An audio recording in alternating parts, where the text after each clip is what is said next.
This time it's not quiet quitting, it's not quiet cracking, nor coffee badging. A new trend analysts are calling, it sounds so delightful, job hugging. Say goodbye to job hopping and hello to job hugging. The newest office space buzzword is job hugging. Mike Grubich, professional coach and business consultant from LAK Group, is with us. I think it is what it sounds like, right, Mike? Like as jobs are getting more scarce and people are starting to think like, you know what? I'd love to take this job and you know what, but it's better to have a job than not, right? Yeah, well, not to go all, psychological on you, but, Maslow's hierarchy of needs, security is one of those first things, right? So when push comes to shove, people want that security. And actually these younger generations, security is really important to them, as almost as much as the baby boomer generation was. So it's not uncommon to see people do that. The article you sent me was an interesting one because there's a couple of things that they said in there that that really resonated with me, and that's the one is the company side. The companies are doing the same, and they're holding on to people in fear of losing them, and I highly advise against that. Right? If someone is not performing, don't settle. I guarantee there's someone out there that is going to be a good fit for that role, and now when the job market is shrinking a little bit, the pool of talent is bigger. Don't hold on to someone because you don't want to have an empty seat in the office. From the employee side, I would also say, even though things are tight, there's always the job that's right for you out there.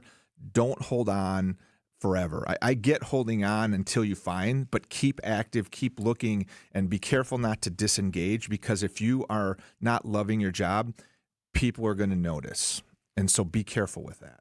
So what's the hugging part? They're basically just, okay, don't want to go up and move into middle management or anything like that. Just want to sit in this one thing and do this one job as poorly as I can for as long as I can. Well, I think it's more that the job they're in isn't right for them. And instead of stepping away and going and looking for something else, they just hold on to it. They don't want to. Although, Eric, I will say what you just described is being seen pretty commonly now, where you're seeing the younger millennial and the Gen Z that's coming into the workplace not wanting to go into leadership roles. And so they just stay in that role. I don't know that I call that hugging. I think some people just like doing things. Some people like their technical expertise. So why push them into something that they just don't want to do?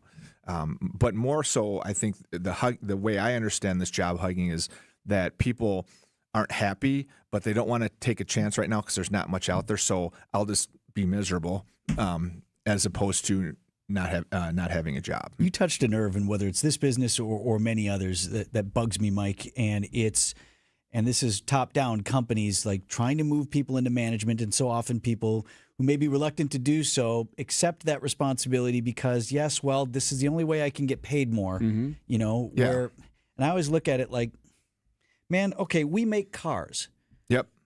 Why don't you pay the people who make the car? Like, instead of getting in an either or, well, I really like what I do, I'm good at it, and I'm crushing it, but I guess if I want to get paid more, I got to take this job that I don't really want, that I'm not going to be great at. All these things. Like, why aren't we paying at the hands-on level those and treating that better with better pay? Yeah, it is a conundrum in the workplace that we haven't figured out yet. There are some companies that have. There are companies out there that the managing directors or the directors of strong technical roles like sales, like engineering, designers. Those designers, engineers, so on and so forth, are making more than their manager because of the specialty, and that's how it should be, right? That's the talent. Yes, I love right? that. Baseball manager does not make as much as their star shortstop and their star first baseman.